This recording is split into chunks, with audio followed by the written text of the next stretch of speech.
దేశవ్యాప్తంగా NEET exam ముమ్మరం కొనసాగిస్తున్న నేపథ్యంలో తెలంగాణ రాష్ట్రం సూర్యాపేట జిల్లాలో కూడా నీట్ ఎగ్జామ్ మాత్రము ప్రతిష్టాపించుకోవడం జరిగింది.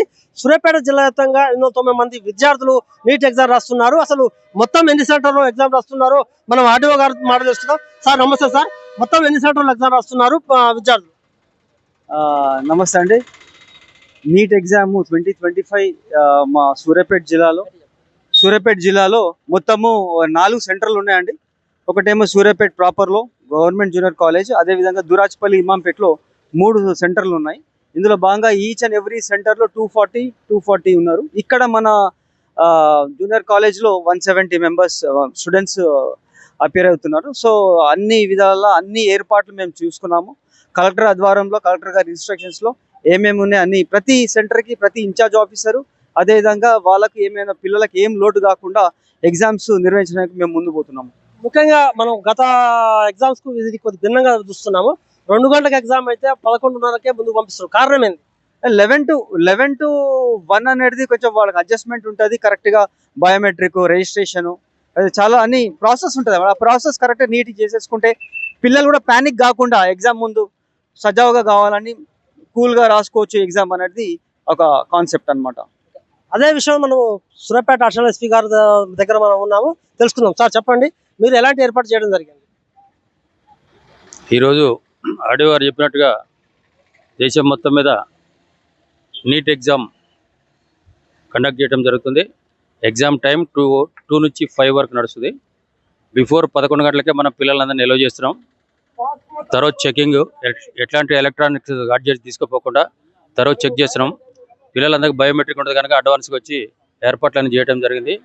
ఒక్కొక్క సెంటర్లో దగ్గర 15 మంది సిబ్బందిని, ఒక ఇన్స్పెక్టరు, ఒక SI, BD team and other స్టాఫ్ను కూడా ఎగ్జామ్ సెంటర్ చుట్టూ కూడా బందోబస్తు ఏర్పాటు చేయడం జరిగింది. మొత్తం సూర్యాపేటలో 4 సెంటర్లు ఉన్నాయి. ఒకటి సూర్యాపేట జూనియర్ కాలేజీలో ఒకటి, తర్వాత ఇమాంపేట దగ్గర ఉన్న 3 గవర్నమెంట్ స్కూల్స్లో రెసిడెన్షియల్ స్కూలు, మైనార్టీ స్కూలు, ఇంకా కస్తూరి పక్కన ఉన్న ఇంకో మోడల్ స్కూల్లో కూడా ఏర్పాటు చేయడం జరిగింది. అన్ని దగ్గర కూడా సేమ్ స్కేల్ బందోబస్తు నడుస్తుంది. ఇప్పటివరకైతే ప్రశాంతంగా పిల్లలంతా వస్తున్నారు. పిల్లలు కూడా ఎట్టి పరిస్థితుల్లో టెన్షన్ పడకుండా మీకు 1 గంట వరకు వెళ్ళే అవకాశం ఉంది కనుక 1:30 వరకు అందరూ కూడా మీకు ఇచ్చిన ఇన్స్ట్రక్షన్ చదువుకొని దానిలో ఉన్న ఇన్స్ట్రక్షన్ ప్రకారం మీ యొక్క హాల్ టికెట్లు కానీ తర్వాత ఫోటో సైజు పాస్పోర్ట్ సైజు కాపీలు కానీ తీసుకొని రావాల్సిందిగా పిల్లలకి విజ్ఞప్తి చేస్తున్నాం. ముఖ్యంగా చెప్పండి, ఇప్పుడు ఎగ్జామ్ నడుస్తున్న తరుణంలో ఏమన్నా జిరాక్స్ సెంటర్లకు కానీ వాళ్ళకి ఏమన్నా విప్ చార్జ్ చేసింది? ఒక 200-300 మీటర్ల దూరంలో జిరాక్స్ సెంటర్లు అన్ని బంద్ చేయడం జరిగిందండి. ఇక్కడ ఈ ఎగ్జామినేషన్ సెంటర్ చుట్టూ కూడా 163 BNS అంటే ఇంతకుముందు 144 CRPC ప్రకారం ఈ సరౌండింగ్ ఏరియాలో ఎవరు కూడా గుమిగూడి ఉండదు. ఎట్లాంటి దానికి జరగకుండా మేము ప్రశాంతంగా బందోబస్తు వాతావరణం ఏర్పాటు చేస్తున్నాం.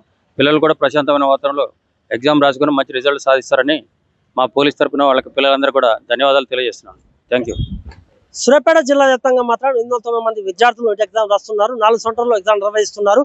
ముఖ్యంగా మనం చూసేటైతే సూర్యాపేట జిల్లా కలెక్టర్ గారు కావచ్చు, సూర్యాపేట జిల్లా ఎస్పీ గారు మాత్రం ఈ ఎగ్జామ్ ప్రతిష్టాత్మకంగా తీసుకోవడం జరిగింది. ఎందుకంటే ఎక్కడ కూడా చిన్న అవాంఛనీయ సంఘటన జరగకుండా కూడా ఎగ్జామ్లు మొత్తం కూడా బందోబస్తు కూడా ఏర్పాటు చేయడం జరిగింది. అంతేకాకుండా పిల్లలకు వాటర్ సౌకర్యం కావచ్చు, లేకపోతే కరెంటు కూడా నిరంతరం ఎక్కడ కూడా ఒక్క నిమిషం కూడా కరెంటు పోకుండా కూడా చర్యలు తీసుకోవడం జరిగింది.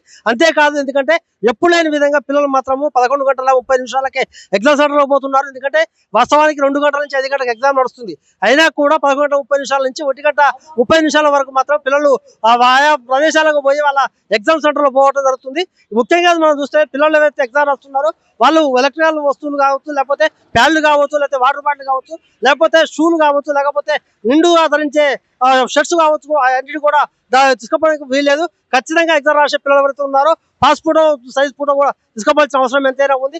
అంతేకాదు, ఇప్పుడు మనం చూస్తున్నాము ఆర్డీఓ గారు చెప్పిన విషయంలో కావచ్చు, జిల్లా అడిషనల్ ఎస్పీ గారు చెప్పిన విషయం ఏంటంటే ఖచ్చితంగా దీన్ని మాత్రం మేము సవాల్గా తీసుకుంటున్నాం, ఎక్కడ కూడా ఇబ్బంది లేకుండా చూస్తామని చెప్పడం జరిగింది. అంతేకాదు, సూర్యాపేట జిల్లా అంటే ఎగ్జామ్ సెంటర్లో మాత్రం 144 సెక్షన్ పెట్టడం జరిగింది. గుంపులుగా ఎవరు కూడా ఉండకూడదు.